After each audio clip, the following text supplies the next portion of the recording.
दीपज्योति नमोस्तुते दीपज्योति परब्रह्म दीपज्योति जनार्दनः दीपज्योति परब्रह्म दीपज्योति जनार्दनः दीपो हरतु मे पापं सन्ध्यादीपनमोस्तुते शुभं कुरु त्वं कल्याणम् आरोग्यं धनसम्पदा शुभं कुरु त्वं कल्याणम् आरोग्यं धनसम्पदः शुभं कुरु त्वं कल्याणम् आरोग्यं धनसम्पदः ಜ್ಯೋತಿ ಬೆಳಗಿಸುವ ಕಾರ್ಯಕ್ರಮವನ್ನು ಅತ್ಯಂತ ಯಶಸ್ವಿಯಾಗಿ ನೆರವೇರಿಸಿಕೊಟ್ಟಂತ ಎಲ್ಲ ಗಣ್ಯರಿಗೂ ಹೃತ್ಪೂರ್ವಕವಾದಂಥ ಧನ್ಯವಾದಗಳು. ಮಹಾಶಿವರಾತ್ರಿ ಹಬ್ಬದ ಶುಭಾಶಯಗಳನ್ನ ಹೇಳ್ತಾ ಹೆಚ್ಚು ಮಟ್ಟಿಗೆ ಇವತ್ತು ನಮ್ಮ ಮಕ್ಕಳು ನೋಡ್ತಾ ಇದ್ದೀರಾ 3:30-3:30 ಶುರು ಮಾಡಿದ್ದ ಪ್ರೋಗ್ರಾಮ್ ಇನ್ನ ನಡೀತಾನೆ ಇದೆ. ಮತ್ತೆ ಇವತ್ತಿನ ಸ್ಪೆಷಲ್ ಒಕೇಶನ್ ಏನಂದ್ರೆ ನಮಗೆ ಇನ್ನ ಕೆಲವೇ ಒಂದೂವರೆ ಗಂಟೆಯಲ್ಲಿ ನಮ್ಮ ಪ್ರಭಾತ್ ಕಲಾವಿದರ ಕಥಾಸ್ತ್ರ ಅಂತ ಒಂದು ಶಿವನ ಒಂದು ಕತೆ ಅದನ್ನು ಫಸ್ಟ್ ಟೈಮ್ ನಮ್ಮ ಬ್ಯಾಟರಾಯನಪುರ ಕ್ಷೇತ್ರದಲ್ಲಿ ಇಲ್ಲಿ ವಿದ್ಯಾರಣ್ಯಪುರದಲ್ಲಿ ಪ್ರದರ್ಶನ ನೀವು ನೋಡ್ತೀರಾ. ಹೆಚ್ಚಿನ ಸಂಖ್ಯೆಯಲ್ಲಿ ಬಂದಿದ್ದೀರಾ ಇವತ್ತು. ಅಲ್ಲಿ ನಮ್ಮ ದೇವರ ಒಂದು ದರ್ಶನ ಮಾಡಿಕೊಂಡು ಪ್ರಸಾದನೂ ಅರೇಂಜ್ ಮಾಡಿದ್ದೀವಿ. ಪ್ರಸಾದ ಸ್ವೀಕಾರ ಮಾಡಿ ಇವತ್ತಿನ ಒಂದು ಹಬ್ಬ ಎಲ್ಲರಿಗೂ ಒಳ್ಳೆಯದಾಗಲಿ ಅಂತ ಹೇಳಿ ಕಾರ್ಯಕ್ರಮ ಚೆನ್ನಾಗಿ ಮುಂದುವರಿಲಿ. ಮತ್ತು ನಿಮ್ಮ ಪ್ರೋತ್ಸಾಹ ಇದೇ ರೀತಿ ವಿದ್ಯಾರಣ್ಯಪುರ ಮತ್ತು ಸುತ್ತಮುತ್ತ ಬಡಾವಣೆಗಳಿಂದ ಬಂದಿದ್ದೀರಾ. ಇವತ್ತು ಕಾಂಪಿಟಿಷನ್ಸ್ ನೋಡಿದ್ರಿ, ಯಾರು ನಮ್ಮ ಕ್ಷೇತ್ರದ ಹೊರಗಿಂದ ಬಂದಿಲ್ಲ, ಎಲ್ಲ ನಮ್ಮ ಮಕ್ಕಳೇ. ದೊಡ್ಡಬೊಮ್ಮಸಂದ್ರ ಆಗಲಿ, ಸಿಂಗಾಪುರ ಆಗಲಿ, ಕುವೆಂಪು ನಗರ ಆಗಲಿ, ವಿದ್ಯಾರಣ್ಯಪುರ ಆಗಲಿ, ಆ ಕಡೆ ತಿಂಡ್ಲಾಗಲಿ, ರಾಚೇನಹಳ್ಳಿ, ಜಕ್ಕೂರು ಆ ಕಡೆಯಿಂದಲೂ ಇವತ್ತು ಮಕ್ಕಳು ಬಂದು ಪ್ರದರ್ಶನ ಮಾಡ್ತಾ ಇದ್ದಾರೆ. ಎಲ್ಲ ನಮ್ಮ ಲೋಕಲ್ ಮಕ್ಕಳಿಗೆ ಒಂದು ಈ ರೀತಿ ಒಂದು ಸ್ಟೇಜ್ ಕೊಟ್ಟು ಇವತ್ತು ಮುಖ್ಯವಾಗಿ ನಮ್ಮ ಒಂದು ರಿಕ್ವೆಸ್ಟ್ ಏನಿತ್ತು ಅಂದರೆ ಹಬ್ಬದ ಮತ್ತು ನಮ್ಮ ಸಾಂಸ್ಕೃತಿಕ ಹಬ್ಬ ಆಗಿರೋದ್ರಿಂದ ಇವತ್ತು ಸಾಂಸ್ಕೃತಿಕ ಕಾರ್ಯಕ್ರಮ ನಮ್ಮ ಟ್ರೆಡಿಷನಲ್ ಕ್ಲಾಸಿಕಲ್ ಮ್ಯೂಸಿಕ್ಕು ಮತ್ತು ಕ್ಲಾಸಿಕಲ್ ಡ್ಯಾನ್ಸಿಗೆ ಕಾಂಪಿಟಿಷನ್ ನಡಿಬೇಕು ಅಂತ. ಯಾಕೆಂದರೆ ನಾವು ಸ್ಟೇಜ್ ಕೊಟ್ಟು ಬೇಕಾದರೆ ಬಾಲಿವುಡ್ಡು ಮತ್ತು ಫಿಲ್ಮ್ ಮ್ಯೂಸಿಕ್ ಮಾಡಿದ್ರೆ ಇನ್ನಾದಷ್ಟು ನೂರಾರು ತಂಡಗಳು ಬರ್ತಾರೆ. ಅವರ ಪ್ರದರ್ಶನ ಇನ್ನೂ ಚೆನ್ನಾಗೂ ಇರುತ್ತೆ, ಇಲ್ಲ ಅಂತ ಹೇಳ್ತಾ ಇಲ್ಲ. ಬಟ್ ಇವತ್ತು ನಮ್ಮ ಒಂದು ಟ್ರೆಡಿಷ್ನಲ್ ಆಗಿ ನಮ್ಮ ಒಂದು ಸಾಂಪ್ರದಾಯಿಕವಾಗಿ ಒಂದು ಕಾರ್ಯಕ್ರಮ ನಡಿಬೇಕು ಅಂತ ಇದನ್ನು ನಾವು ರಚಿಸ್ತಾ ಇದ್ದೀವಿ. ನಾವು ಒಂದೊಂದು ಸತಿ ಅನ್ಕೋತೀವಿ ಭರತನಾಟ್ಯ ಆಗಲಿ ಅಥವಾ ಕ್ಲಾಸಿಕಲ್ ಡ್ಯಾನ್ಸ್ ಫಾರ್ಮ್ಸ್. ಇವತ್ತು ಕಥಕ್ ನೋಡಿದ್ರಿ ನೀವು ಸ್ಟೇಜ್ ಮೇಲೆ ಎಷ್ಟು ಚೆನ್ನಾಗಿ ಮಾಡಿದ್ರು ಮಕ್ಕಳು. ಯೋಗ ಮತ್ತು ಡ್ಯಾನ್ಸ್ನ ಕಂಬೈನ್ ಮಾಡಿದ್ರೆ ಎಷ್ಟು ಚೆನ್ನಾಗಿ ಪ್ರದರ್ಶನ ಆಗುತ್ತೆ ಅಂತ ಆ ಮಕ್ಕಳು ಮಾಡಿದ್ರು. ಸೊ ನಾವು ಅನ್ಕೋತೀವಿ ಬರೀ ನಾವು ವೆಸ್ಟರ್ನ್ ಮ್ಯೂಸಿಕ್ಕು ಅಥವಾ ಹಿಂದಿ ಹಾಡುಗಳು ಹಾಕ್ಬಿಟ್ರೆ ಎಲ್ಲ ಚೆನ್ನಾಗಿರುತ್ತೆ ಅಂತ. ಬಟ್ ನಮ್ಮ ಸಂಸ್ಕೃತಿಗೆ ಎಷ್ಟು ಒಂದು ಕಳೆ ಇದೆ ಅಂತ ನಿಮಗೇನೆ ಗೊತ್ತಾಗ್ತಾ ಇದೆ. ನಿಮ್ಮ ಮುಖದಲ್ಲಿ ನೋಡಿದ್ರೆ ಇಲ್ಲಿ ಕೂತಿರೋರು ಯಾರೂ ಎದ್ದು ಹೋಗ್ತಾ ಇಲ್ಲ. ಸೊ ಇದನ್ನು ನೋಡೋದಕ್ಕೇನೆ ನಿಜವಾಗ್ಲೂ ಸಂತೋಷ ಆಗ್ತಾ ಇದೆ. ಇದೇ ರೀತಿ ಇವಾಗ ಮಧ್ಯ ಆಗಿದೆ ಅಷ್ಟೇ, ಇನ್ನೂ ಒಂದು 12-15 ತಂಡಗಳು ಇನ್ನೂ ಅವರ ಪ್ರದರ್ಶನ ಇದೆ. ಅದು ಮುಗಿಸಿದಾಗಿದ ತಕ್ಷಣ ನಮ್ಮ ಇದೇ ವಿದ್ಯಾರಣ್ಯಪುರದಿಂದ ಒಂದು ಗುಂಪು ನಮಗೆ ಒಂದು ವೇದ ಪಾರಾಯಣ ಮಾಡ್ತಾ ಇದ್ದಾರೆ. ಅದರ ನಂತರ ಒಂದು ಸಣ್ಣ ಡ್ಯಾನ್ಸ್ ಪ್ರೋಗ್ರಾಮ್ ಇರ್ತದೆ. ಅದಾದಮೇಲೆ ನಮ್ಮ ಪ್ರಭಾತ್ ಕಲಾವಿದರ ಅವರ ಕಥಾಸ್ತ್ರ ಪ್ರೋಗ್ರಾಮ್ನ ಎಲ್ಲರೂ ವೀಕ್ಷಿಸಬೇಕು ಅಂತ ನಾನು ಕೇಳ್ಕೊತಾ ಇದ್ದೀನಿ. ಇದನ್ನು ಸಾಧ್ಯ ಮಾಡಿರೋರು ನಮ್ಮ ಕ್ಷೇತ್ರದ ಅಫ್ಕೋರ್ಸ್ ಕೃಷ್ಣ ಬೈರೇಗೌಡರು ಇದ್ದೇ ಇದ್ದಾರೆ. ಇನ್ನೊಂದು ಕೆಲವೇ ಕ್ಷಣದಲ್ಲಿ ಅವರು ಬರ್ತಾರೆ. ಅವರ ಒಂದು ಬೆನ್ನೆಲುಬಿಲ್ಲದೆ ಅವರ ಒಂದು ಸಪೋರ್ಟ್ ಇಲ್ಲದೆ ಏನು ಮಾಡೋದಕ್ಕೆ ಸಾಧ್ಯನೇ ಇಲ್ಲ. ಬಟ್ ಅವರ ಜೊತೆಗೆ ನಮ್ಮ ಸಂಘ ಸಂಸ್ಥೆಗಳು, ನಮ್ಮ ಕಾಂಗ್ರೆಸ್ ಪಕ್ಷದವರು, ನಮ್ಮ ವಾಲಂಟಿಯರ್ಸು, ಇಲ್ಲಿ ನಾವು 3 ವಾರ್ಡು ಸೇರಿ ದೊಡ್ಡಬೊಮ್ಮಸಂದ್ರ ಆಗಲಿ, ವಿದ್ಯಾರಣ್ಯಪುರ ಆಗಲಿ, ಕುವೆಂಪು ನಗರ ಆಗಲಿ ಎಲ್ಲರೂ ನಮ್ಮ ಕಾರ್ಯಕರ್ತರು ಮತ್ತು ವಾಲಂಟಿಯರ್ಸು ಸತತವಾಗಿ ಒಂದು 10-15 ದಿನದಿಂದ ತುಂಬಾ ಶ್ರಮಿಸಿ ಈ ಪ್ರೋಗ್ರಾಮ್ ಇಷ್ಟು ದೊಡ್ಡ ಸ್ಟೇಜ್ ನಿಮಗೋಸ್ಕರ ಹಾಕಬೇಕು ಅಂದರೆ ಅವರ ತುಂಬಾ ಶ್ರಮ ಇದೆ. ಸೊ ಅವರಿಗೆಲ್ಲರಿಗೂ ನಾನು ವಂದಿಸ್ತಾ, ಇದೇ ರೀತಿ ವಿದ್ಯಾರಣ್ಯಪುರದಲ್ಲಿ 1-2 ಕಾರ್ಯಕ್ರಮ ಒಂದು ವರ್ಷದಲ್ಲಿ ನಡಿಲೇಬೇಕು. ಅದಕ್ಕೆ ನೀವೆಲ್ಲ ನಮ್ಮ ಜೊತೆಗೆ ಕೈ ಜೋಡಿಸ್ಬೇಕು. ನೀವು ನೋಡ್ತಾನೆ ಬರ್ತಾ ಇರ್ತೀರಾ, ಸುಮಾರು ವರ್ಷದಿಂದ ನಾವು ಈ ರೀತಿ ಒಂದು ಪ್ರೋಗ್ರಾಮ್ ಏನಕ್ಕೋಸ್ಕರ ಮಾಡ್ತಾ ಇರೋದು ಅಂದರೆ ನಮ್ಮ ಮಕ್ಕಳಿಗೆ ಒಂದು ಪ್ರೋತ್ಸಾಹ ಸಿಗಲಿ ಅಂತ. ನಮ್ಮ ಮಕ್ಕಳಿಗೆ ಈ ಥರ ಒಂದು ಸ್ಟೇಜ್ ಹಾಕಿ ಎಷ್ಟೇ ಚಿಕ್ಕವರಿಂದ 18 ವರ್ಷ ಅನ್ನೋ ತನಕ ನಮ್ಮ ಒಂದು ಬಡಾವಣೆಯಲ್ಲಿ ಅವರಿಗೆ ಒಂದು ಸ್ಟೇಜ್ ಸಿಕ್ಕಿ, ಒಂದು ನಮ್ಮ ಕಮ್ಯುನಿಟಿಯಲ್ಲಿ ಅವರಿಗೆ ಈ ರೀತಿ ಅವರಿಗೆ ಪ್ರದರ್ಶನ ಮಾಡೋದಕ್ಕೆ ಒಂದು ಅವಕಾಶ ಸಿಕ್ಕಿದ್ರೆ ಅವರಿಗೆ ಇನ್ನಾದಷ್ಟು ಕಾನ್ಫಿಡೆನ್ಸ್ ಬಿಲ್ಡ್ ಆಗುತ್ತೆ. ಈ ರೀತಿ ಎಲ್ಲೋ ಹೋಗಿ ಪರ್ಫಾರ್ಮೆನ್ಸ್ ಮಾಡಬೇಕು ಅಂದರೆ ಸುಮಾರು ಖರ್ಚು ಮಾಡಬೇಕಾಗ್ತದೆ, ಎಷ್ಟೋ ದುಡ್ಡು ಬೇಕಾಗ್ತದೆ. ಬಟ್ ಇಲ್ಲಿ ನಮ್ಮ ಬಡಾವಣೆಯಲ್ಲಿ ನಾವು ಈ ರೀತಿ ಅವರಿಗೆ ಒಂದು ಪ್ರೋತ್ಸಾಹ ಕೊಟ್ಟರೆ ಆ ಮಕ್ಕಳು ಎಲ್ಲೋ ದೇ ಕ್ಯಾನ್ ರೀಚ್ ಹೈಟ್ಸ್ ಅಂತ. ಆದ್ರಿಂದ ನಾವು ಈ ಒಂದು ಶ್ರಮ ಪಡ್ತಾ ಇರೋದು. ಬಟ್ ಇದನ್ನೆಲ್ಲ ಸಾಧನೆ ಮಾಡಿ ಇದನ್ನೆಲ್ಲ ಪಾಸಿಬಲ್ ಮಾಡ್ತಾ ಇರೋದು ನಮ್ಮ ಕಾರ್ಯಕರ್ತರು. ಅವ್ರಿಗೂ ನಾನು ದಯವಿಟ್ಟು ಒಂದು ಜೋರಾಗಿ ಚಪ್ಪಾಳೆ ಕೊಡಿ ಅಂತ ಕೇಳ್ತೀನಿ. ಯಾಕೆಂದರೆ ಈ ಪ್ರೋಗ್ರಾಮ್ ಮಾಡೋದು ಅಷ್ಟು ಸುಲಭ ಅಲ್ಲ. ಇವ್ರನ್ನೆಲ್ಲ ಎಲ್ಲರನ್ನೂ ಜೋಡಿಸಿ ಒಂದಾದ್ಮೇಲೆ ಒಂದು ಪ್ರೋಗ್ರಾಮ್ ಸೆಟಲ್ ಮಾಡೋದು ತುಂಬ, ಅದರಲ್ಲಿ ಏನು ಹೇಳೋದು, there is some programming required for this. So ಅದಕ್ಕೆ ಪ್ರತಿಯೊಬ್ಬರೂ ನಾನು ಒಬ್ಬೊಬ್ಬರು ಹೆಸರು ಹೇಳಿದ್ರೆ ತುಂಬ ಟೈಮ್ ಆಗ್ತದೆ. ಬಟ್ ಎಲ್ಲರಿಗೂ ನಾನು ವಂದನೆಗಳನ್ನ ಹೇಳ್ತಾ, ಇವತ್ತು ಮತ್ತೊಮ್ಮೆ ಹಬ್ಬ, ಒಳ್ಳೆಯ ಒಂದು ವೆದರ್ ಇಸ್ ಪರ್ಫೆಕ್ಟ್. ಬೆಂಗಳೂರಲ್ಲಿ ಈ ರೀತಿ ನಮಗೆ ಬೇರೆ ಯಾವ ಊರಲ್ಲೂ ಈ ರೀತಿ ವೆದರ್ ನಮಗೆ ಸಿಗೋದಿಲ್ಲ. ಸೊ ಇನ್ನು ನಮ್ಮ ಕಾರ್ಯಕ್ರಮ 11:30 12 ಗಂಟೆ ತನಕ ನಡೀತದೆ. ಆರಾಮಾಗಿ ಕೂತ್ಕೊಂಡು ಪ್ರಸಾದ ವಿತರಣೆ ಇದೆ. ನಿಮಗೆ ಹೊಟ್ಟೆ ಹಸಿದ್ರೆ ಸುಮಾರು ಜನ ಇವತ್ತು ಫಲಹಾರ ಇಡ್ತೀರಾ, ಆದ್ರೂ ಅಲ್ಲಿ ಪ್ರಸಾದ ತಗೊಂಡು ದಯವಿಟ್ಟು ಇವತ್ತು ಪ್ರದರ್ಶನ ಮತ್ತು ಕಾರ್ಯಕ್ರಮವನ್ನು ಎಂಜಾಯ್ ಮಾಡಿ, ಮತ್ತು ಎಲ್ಲರಿಗೂ ಒಳ್ಳೆಯದಾಗಲಿ ಅಂತ ಹೇಳ್ತಾ ನನ್ನ ಮಾತು ಮುಗಿಸ್ತೀನಿ. ಎಲ್ರಿಗೂ ನಮಸ್ಕಾರ. ಹರಿ ಓಂ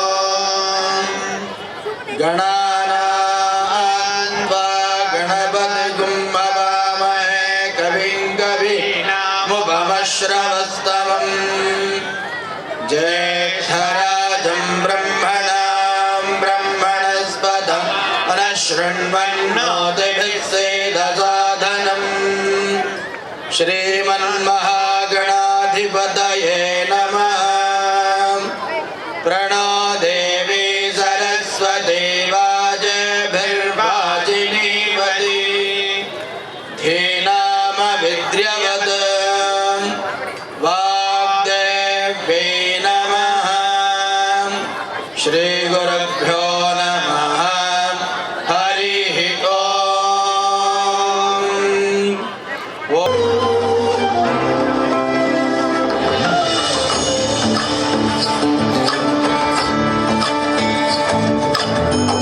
ಚಂದ್ರಚೂಡ ಶಿವಶಂಕರ ಪಾರ್ವತಿ ರಮಣ ನಿನಗೆ ನಮೋ ನಮೋ. ಚಂದ್ರಚೂಡ ಶಿವಶಂಕರ ಪಾರ್ವತಿ ರಮಣ ನಿನಗೆ ನಮೋ ನಮೋ.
ಶಂಕರ ಪಾರ್ವತಿ ರಮಣ ನಿನಗೆ ನಮೋ ನಮೋ.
ಅರಣ್ಯಪುರ ಬಹಳ ಸೊಗಸಾಗಿ ನೃತ್ಯವನ್ನ ಮಾಡಿದ್ರಿ.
सारे आज बोले हर हर महादेव,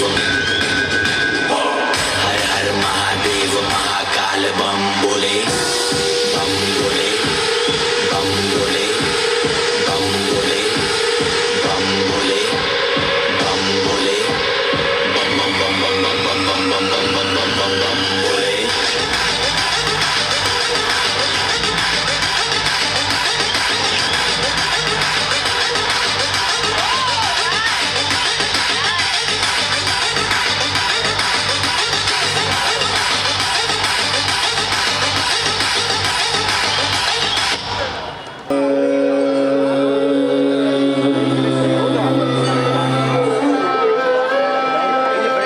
पशुपतिं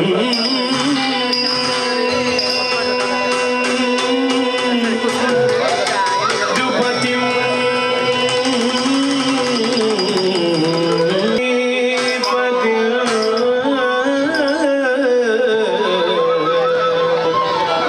प्रणत भक्त जनार्तिहरम्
ಎಲ್ಲರಿಗೂ ನಮಸ್ಕಾರ. ತಮಗೆಲ್ಲ ಮಹಾಶಿವರಾತ್ರಿಯ ಶುಭಾಶಯಗಳು. ಇಂದು ದೇಶಾದ್ಯಂತ ನಮ್ಮ ಎಲ್ಲರೂ ಸಹ ಶಿವರಾತ್ರಿಯನ್ನ ಆಚರಣೆ ಮಾಡ್ತಾ ಇದ್ದೇವೆ. ಶಿವರಾತ್ರಿ ಜೊತೆಗೆ ಜಾಗರಣೆ ಮಾಡೋದು ಕೂಡ ನಮ್ಮ ಸಂಪ್ರದಾಯ. ಇತ್ತೀಚೆಗೆ ಜಾಗರಣೆ ಸಂಪ್ರದಾಯ ಕಡಿಮೆ ಆದರೂ ಸಹ ಕನಿಷ್ಠ ಜಾಗರಣೆಯ ಸಂಕೇತವಾದರೂ ಉಳಿಸ್ಕೊಳ್ಬೇಕು ಅಂತೇಳಿ ಈ ಸಂಜೆಯ ಸಾಂಸ್ಕೃತಿಕ ಕಾರ್ಯಕ್ರಮವನ್ನ ನಾವು ಶಿವರಾತ್ರಿ ಸಂದರ್ಭದಲ್ಲಿ ಪ್ರತಿ ವರ್ಷ ವಿದ್ಯಾರಣ್ಯಪುರದಲ್ಲಿ ಮಾಡ್ತಾ ಬಂದಿದ್ದೇವೆ. ತಾವು ಎಲ್ಲ ಸಹಸ್ರಾರು ಸಂಖ್ಯೆಯಲ್ಲಿ ಭಾಗವಹಿಸಿ ಈ ಶಿವ ಮಹೋತ್ಸವ ಕಾರ್ಯಕ್ರಮ ಯಶಸ್ವಿ ಮಾಡಿದ್ದೀರಾ. ತಮಗೆಲ್ಲ ನನ್ನ ಧನ್ಯವಾದಗಳು. ಹಾಗೆ ನಮ್ಮ ಜೊತೆಗೆ ಕಾಂಗ್ರೆಸ್ನ ಮುಖಂಡರು, ವಾಲಂಟಿಯರ್ಸು ಅವರು ಪ್ರತಿ ವರ್ಷ ಈ ಕಾರ್ಯಕ್ರಮವನ್ನ ತಮಗಾಗಿ ಬಹಳ ಅಚ್ಚುಕಟ್ಟಾಗಿ ಆಯೋಜನೆ ಮಾಡ್ತಾ ಬಂದಿದ್ದಾರೆ. ನನ್ನ ಕಾಂಗ್ರೆಸ್ನ ಟೀಮ್ನ ಎಲ್ಲ ಸದಸ್ಯರಿಗೆ ನನ್ನ ಧನ್ಯವಾದಗಳು, ನಮ್ಮ ವಾಲಂಟಿಯರ್ಸ್ಗೆ ನನ್ನ ಧನ್ಯವಾದಗಳು. ಶಿವನಿಗೆ ನಾನಾ ಹೆಸರುಗಳು ಇದೆ. ಒಂದು ಲೆಕ್ಕದ ಪ್ರಕಾರ 108 ಹೆಸರಿದೆ ಅಂತ ಹೇಳ್ತಾರೆ. ಬಹುಶಃ ಅದಕ್ಕಿಂತ ಬಹಳ ಇನ್ನೂ ಹೆಚ್ಚು ಹೆಸರುಗಳಿದ್ದಾವೆ. ಇವತ್ತು ತಾವು ಶಿವನ ಪ್ರಭಾವದ ಬಗ್ಗೆ, ಶಿವನ ಶಕ್ತಿಯ ಬಗ್ಗೆ, ಭಕ್ತಿಯ ಬಗ್ಗೆ ಎಲ್ಲ ತಾವು ಸಾಕಷ್ಟು ವಿಚಾರ ತಿಳ್ಕೊಂಡಿದ್ದೀರಾ. ಅದ್ರ ಬಗ್ಗೆ ನಾನು ತಮಗೆ ಹೆಚ್ಚಾಗಿ ಹೇಳಲಿಕ್ಕೆ ಹೋಗೋದಿಲ್ಲ. ನನಗಿಂತ ನೀವೆಲ್ಲ ಜ್ಞಾನವಂತರಿದ್ದೀರಾ. ಆದರೆ ಶಿವನ ಮತ್ತೊಂದು ಪ್ರಮುಖ ಹೆಸರು ತಮಗೆ ಗೊತ್ತಿರೋದು, ಶಿವನಿಗೆ ನಾವು ನಟರಾಜ ಅಂತಲೂ ಕೂಡ ಕರಿತೇವೆ. ನಟರಾಜ. ಶಿವನಿಗೆ ಯಾಕೆ ನಟರಾಜ ಅಂತ ಕರಿತೇವೆ? ಯಾಕೆ ಅಂದರೆ ನಟನೆ ಅಂದರೆ ಕಲೆ. ನಟನೆ ಅಂದರೆ ನಟ ಅಂದರೆ ಆಕ್ಟ್ ಅಥವಾ ನೃತ್ಯ ಅಥವಾ ಯಾವುದೇ ಪ್ರಕಾರದ ಕಲೆ, ಆ ಕಲೆಗಳ ಸಾಮ್ರಾಟ ಶಿವ. ಅದಕ್ಕೆ ಅವನಿಗೆ ನಾವು ನಟ ರಾಜ ಅಂತ ಕರಿತೇವೆ. ನಟನೆಗಳ ರಾಜ, ನಟರಾಜ. ಸೊ ನಮ್ಮ ದೇಶದ ಸಂಸ್ಕೃತಿಯಲ್ಲಿ, ಇತಿಹಾಸದಲ್ಲಿ ಏನೆಲ್ಲ ಕಲೆಗಳು ಇದ್ದಾವೆ ಅವುಗಳ ಎಲ್ಲರ ಸಾಮ್ರಾಟ ಯಾರು ಅಂದ್ರೆ ನಟರಾಜ ಶಿವ. ಅವನಿಗೆ ಅದಕ್ಕಾಗಿ ನಾವು ನಟರಾಜ ಅಂತ ಕರಿತೇವೆ. ಸೊ ಇವತ್ತಿನ ಸಂಜೆಯ ಕಾರ್ಯಕ್ರಮ ಏನಿದೆ, ಆ ನಟರಾಜನಿಗೆ ನಾವು ಅರ್ಪಣೆ ಮಾಡ್ತಕ್ಕಂಥ ವೇದಿಕೆ ಈ ಮಹಾಶಿವೋತ್ಸವದ ಈ ಕಾರ್ಯಕ್ರಮ. ಯಾಕೆ ಅಂತ ಕೇಳ್ಬೋದು. ಇತ್ತೀಚೆಗೆ ನಮ್ಮ ಬೆಂಗಳೂರು ಸುತ್ತಮುತ್ತ ಅಥವಾ ಈ ಭಾಗದಲ್ಲಿ ಏನಾಗ್ಬಿಟ್ಟಿದೆ, ಹಬ್ಬ ಅಂದ್ರೆ ರಜಾ, ಮೊದಲಿಗೆ ರಜದ ಜೊತೆಗೆ ಒಂದು ದೇವಸ್ಥಾನಕ್ಕೆ ಒಂದು ವಿಸಿಟ್, ಕೆಲವರಿಗೆ, ಎಲ್ಲರಿಗೂ ಅಲ್ಲ. ಇನ್ನು ಉಳಿದಂಗೆ ಒಂದಷ್ಟು ಮನೆಯಲ್ಲಿ ಊಟ ಮಾಡಿ ನಿದ್ದೆ ಮಾಡೋದೇ ಹಬ್ಬ ಆಗ್ಬಿಟ್ಟಿದೆ. ಆದರೆ ಹಬ್ಬ ಅಂತ ಹೇಳಿದ್ರೆ ಬರೀ ರಜಾ, ಊಟ, ನಿದ್ದೆ ಇಷ್ಟೇ ಅಲ್ಲ. ಹಬ್ಬ ನಿಜವಾಗಿ ಯಾವಾಗ ಹಬ್ಬ ಆಗುತ್ತೆ ಅಂದ್ರೆ ನಾವು ಸಂಭ್ರಮಾಚರಣೆ ಮಾಡಿದಾಗ ಅದು ನಿಜವಾಗಿ ಹಬ್ಬ ಆಗುತ್ತೆ. ಹಬ್ಬ ಅಂದ್ರೆ ಏನಾದ್ರೂ ಒಂದು ಸಂಭ್ರಮ ಇರಬೇಕು, ಒಂದು ಸಂಸ್ಕೃತಿ ಇರಬೇಕು, ಏನಾದ್ರೂ ಒಂದು ಚಟುವಟಿಕೆ ಇರಬೇಕು. ಹೆಂಡತಿ, ಮಕ್ಕಳು, ಗಂಡ ಎಲ್ಲರೂ ಕುಟುಂಬ ಸಮೇತವಾಗಿ ಏನಾದ್ರೂ ಒಂದು ನೆನಪು ಇರುವಂತ ಕೆಲಸ ಮಾಡಿದ್ರೆ ಹಬ್ಬಕ್ಕೆ ಅರ್ಥ ಬರುತ್ತೆ. ಇಲ್ಲ ಅಂದ್ರೆ ಹಬ್ಬ ಅನ್ನೋದು ಬರೀ ಊಟಕ್ಕೆ, ರಜಾಗೆ ಸೀಮಿತ ಆಗ್ಬಿಟ್ರೆ ಅರ್ಥಹೀನ ಆಗ್ಬಿಡುತ್ತೆ.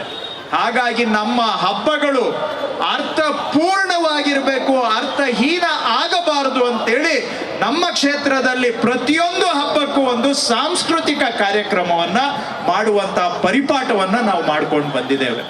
ಸೊ ಅದು ಸಂಕ್ರಾಂತಿ ಇರಲಿ, ಶಿವ ರಾತ್ರಿ ಇರಲಿ, ಯುಗಾದಿ ಇರಲಿ, ಪ್ರತಿಯೊಂದು ಹಬ್ಬಕ್ಕೂ ಸಹ ಒಂದು ಸಾಂಸ್ಕೃತಿಕ ಕಾರ್ಯಕ್ರಮ ಮಾಡೋದರ ಮುಖಾಂತರ ನಮ್ಮಲ್ಲಿ ಸಂಸ್ಕೃತಿಯನ್ನ ಉಳಿಸಿ ಬೆಳೆಸ್ತಕ್ಕಂಥದ್ದು, ಮುಂದಿನ ಪೀಳಿಗೆಗೆ ಪ್ರೋತ್ಸಾಹ ಕೊಡ್ತಕ್ಕಂಥದ್ದು, ಅದರ ಜೊತೆಗೆ ಹಬ್ಬವನ್ನ ಅರ್ಥಪೂರ್ಣವಾಗಿ ಆಚರಣೆ ಮಾಡ್ತಕ್ಕಂಥ ಕೆಲಸ ನಾವು ಮಾಡ್ತಾ ಬಂದಿದ್ದೇವೆ. ಇವತ್ತು ಈ ವೇದಿಕೆ ಮೇಲೆ ನಮ್ಮ ಎಲ್ಲ ಸ್ಥಳೀಯರೇ, ಎಲ್ಲ ಲೋಕಲ್ ಟ್ಯಾಲೆಂಟೇ, ಎಲ್ಲ ಮಕ್ಕಳಿಂದ ಹಿಡಿದು ಸ್ವಲ್ಪ ಮಧ್ಯಮ ವಯಸ್ಸಿನವರೆಗೆ 35 ಟೀಮ್ಗಳು ಇವತ್ತು ಈ ವೇದಿಕೆ ಮೇಲೆ ಕಲಾ ಪ್ರದರ್ಶನಗಳನ್ನ ಮಾಡಿದ್ದಾವೆ. 35 ಟೀಮ್. ಕೆಲವು ಟೀಮಲ್ಲಿ 5 ಜನ ಅಂದ್ರೆ, ಕೆಲವು ಟೀಮಲ್ಲಿ ನೀವು ಆಗ್ಲೇ ನೋಡಿದ್ರಿ 48 ಜನ ಮಕ್ಕಳಿಂದ ಹಿಡಿದು ದೊಡ್ಡವರವರೆಗೆ ಒಂದೊಂದು ಟೀಮಲ್ಲಿ. ಸುಮಾರು 1-1.5 ಸಾವಿರ ಮಕ್ಕಳು, ಜನ ಇವತ್ತು ಈ ವೇದಿಕೆ ಮೇಲೆ ತಮ್ಮ ಕಲಾ ಪ್ರದರ್ಶನವನ್ನ ಕೊಟ್ಟಿದ್ದಾರೆ. ಅಂದ್ರೆ ಅವರಿಗೆ ನೀವೆಲ್ಲ ಚಪ್ಪಾಳೆ ತಟ್ಟಿ ಪ್ರೋತ್ಸಾಹಿಸಿದೀರಾ ಅಂತ ಹೇಳಿದ್ರೆ ಅದೇ ನಾವು ಕಲೆಗೆ ಮಾಡ್ತಕ್ಕಂತಹ ಪೋಷಣೆ. ನೀವು ನಟರಾಜನನ್ನ ಆರಾಧಿಸ್ಬೇಕು ಅಂದ್ರೆ ಕಲೆಗೆ ಪೋಷಣೆ ಕೊಟ್ಟರೂ ಕೂಡ ನಟರಾಜನನ್ನ ಆರಾಧನೆ ಮಾಡಿದ ಸಮಾನನೇ. ಹಾಗಾಗಿ ಈ ವೇದಿಕೆ ಅರ್ಥಪೂರ್ಣ ಆಗಬೇಕು ಅಂದ್ರೆ ನಮ್ಮ ಸಮಾಜದಲ್ಲಿ ಯಾರಿಗೆ ಕಲೆಯ ಬಗ್ಗೆ ಒಂದಷ್ಟು ರುಚಿ ಇದೆ, ಕಲೆ ಆರಾಧನೆ ಮಾಡ್ತಾ ಇದ್ದಾರೆ, ಅವರಿಗೆ ಸ್ವಲ್ಪ ಪ್ರೋತ್ಸಾಹ ಮಾಡಿದ್ರೆ, ಅವರ ಕಲೆಗೆ ನಾವು ಸ್ವಲ್ಪ ಎನ್ಕರೇಜ್ಮೆಂಟ್ ಕೊಟ್ರೆ ನಮ್ಮ ಸಮಾಜದಲ್ಲಿ ಕಲೆ ಸಂಸ್ಕೃತಿ ಉಳಿಸ್ಲಿಕ್ಕೆ ನಮ್ಮದು ಒಂದು ಅಳಿಲು ಸೇವೆ ಅಂತ ತಿಳ್ಕೊಳ್ಬಹುದು ಅಂತೇಳಿ ನಾವು ಈ ಕಾರ್ಯಕ್ರಮವನ್ನ ಆಯೋಜನೆ ಮಾಡಿದ್ದೇವೆ. ಇದರ ಮುಖಾಂತರ ಇವತ್ತು ಸುಮಾರು 1-1.5 ಸಾವಿರ ಜನಗಳಿಗೆ ಅವರ ಕಲೆಯನ್ನ ಪ್ರದರ್ಶನ ಮಾಡೋದಕ್ಕೆ ಅವಕಾಶ ಮಾಡಿಕೊಟ್ಟು ಅವರಲ್ಲಿ ಕಲೆಯ ಬಗ್ಗೆ ಇರ್ತಕ್ಕಂಥ ಅಭಿಮಾನವನ್ನ ಸ್ವಲ್ಪ ಬೆಳೆಸ್ತಕ್ಕಂತಹ ಒಂದು ಸಣ್ಣ ಸೇವೆಯನ್ನು ಈ ವೇದಿಕೆ ಮುಖಾಂತರ ಇವತ್ತು ನಾವು ಮಾಡ್ತಾ ಇದ್ದೇವೆ. ಇನ್ನು ಹೆಚ್ಚಿಗೆ ನಾನು ಮಾತಾಡಕ್ ಹೋಗೋದಿಲ್ಲ, ಯಾಕಂದ್ರೆ ತಾವು ಇಷ್ಟು ತಡ ಆದ್ರೂ ಸಹ ಕಾಯ್ತಾ ಇರುವಂತಹದ್ದು ನಮ್ಮ ನಾಡಿನ ಹೆಸರಾಂತ ಕಲಾ ತಂಡ ಪ್ರಭಾತ್ ಕಲಾವಿದರ ನೃತ್ಯ ನಾಟಕವನ್ನ ನೋಡ್ಲಿಕ್ಕೋಸ್ಕರ ತಾವು ಕಾಯ್ತಾ ಇದ್ದೀರ. ಸುಮಾರು ಹತ್ರ 100 ವರ್ಷಗಳ ಇತಿಹಾಸ ಇರ್ತಕ್ಕಂತಹ ನಾಡಿನ ಹೆಮ್ಮೆಯ ಸಂಸ್ಥೆ ಪ್ರಭಾತ್ ಕಲಾವಿದರು ಇವತ್ತು ನಮ್ಮ ಕ್ಷೇತ್ರಕ್ಕೆ ಬಂದಿದ್ದಾರೆ. ಅವರಿಗೆ ನಾನು ನಮ್ಮ ಕ್ಷೇತ್ರದ ಪರವಾಗಿ, ನಿಮ್ಮೆಲ್ಲರ ಪರವಾಗಿ ಪ್ರಭಾತ್ ಕಲಾವಿದರಿಗೆ ನಾನು ಸ್ವಾಗತವನ್ನ ಬಯಸ್ತಾ ಇದ್ದೇನೆ. ಇನ್ನ ಕೆಲವೇ ಕ್ಷಣದಲ್ಲಿ ಅವರು ವೇದಿಕೆ ಮೇಲೆ ಬರ್ತಾರೆ.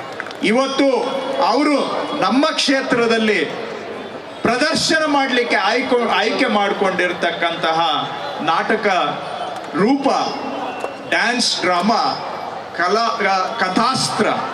ಕಥಾಸ್ತ್ರ ಅಂದರೆ ತಮಗೆ ಗೊತ್ತಿರೋ ಹಾಗೆ ಇತಿಹಾಸದಲ್ಲಿ ಪಾಶುಪತಾಸ್ತ್ರ ಅಂದರೆ ಅತ್ಯಂತ ನಮ್ಮ ಪುರಾಣದಲ್ಲಿ ಮೋಸ್ಟ್ ಡಿಸ್ಟ್ರಕ್ಟಿವ್ ವೆಪನ್ ಅಂತ ಹೇಳಿದ್ರೆ ಪಾಶುಪತಾಸ್ತ್ರ. ಆ ಪಾಶುಪತಾಸ್ತ್ರವನ್ನ ಇಲ್ಲಿವರೆಗೆ ಬಹುಶಃ ಯಾರು ಇತಿಹಾಸದಲ್ಲಿ, ಪುರಾಣದಲ್ಲಿ, ವಾಸ್ತವದಲ್ಲಿ ಅಲ್ಲ, ಪುರಾಣದಲ್ಲೂ ಕೂಡ ಯಾರೂ ಉಪಯೋಗಿಸಿಲ್ಲ.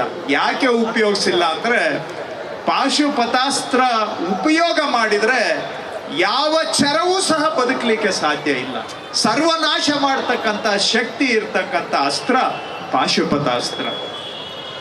ಬಹುಶಃ ಇವತ್ತು ಅವರು ನಾಟಕ ರೂಪದಲ್ಲಿ, ನೃತ್ಯ ನಾಟಕ ರೂಪದಲ್ಲಿ ನಮಗೆ ಪ್ರದರ್ಶನ ಮಾಡಲಿಕ್ಕೆ ಹೊರಟಿರ್ತಕ್ಕಂಥದ್ದು ಬಹುಶಃ ನಾನು ಅನ್ಕೊಳ್ತೇನೆ, ನಾನು ಹಿಂದೆ ನೋಡಿಲ್ಲ. ಅರ್ಜುನ ಈ ಯುದ್ಧಕ್ಕೆ, ಮಹಾಭಾರತ ಯುದ್ಧಕ್ಕೆ ಮೊದಲು ಏನಾದರೂ ಮಾಡಿ ಈ ಪಾಶುಪತಾಸ್ತ್ರವನ್ನ ನಾನು ಪಡ್ಕೊಳ್ಬೇಕು ಅಂತೇಳಿ ಪಾಶುಪತಾಸ್ತ್ರ ಹೊಂದಿರತಕ್ಕಂಥ ಅವನು ಶಿವನಿಗೆ ಪ್ರಾರ್ಥನೆ ಮಾಡೋದಕ್ಕೆ ಮಾಡಿ, ಅದೆಲ್ಲ ನಾನು ಹೇಳಕ್ ಹೋಗೋದಿಲ್ಲ, ಯಾಕಂದ್ರೆ ಆ ಕತೆ ನಾನೇ ಹೇಳಿಬಿಟ್ರೆ ಅವನಿಗೆ ಅವರಿಂದ ಸ್ವಲ್ಪ ನಾನು ತೆಗೆದುಕೊಂಡಂಗೆ ಆಗ್ತದೆ. ಆದರೆ ಒಂದೇ ಒಂದು ಅಂಶ ಅದರ ಬಗ್ಗೆ ನಾನು ಹೇಳಲಿಕ್ಕೆ ಬಯಸ್ತೇನೆ.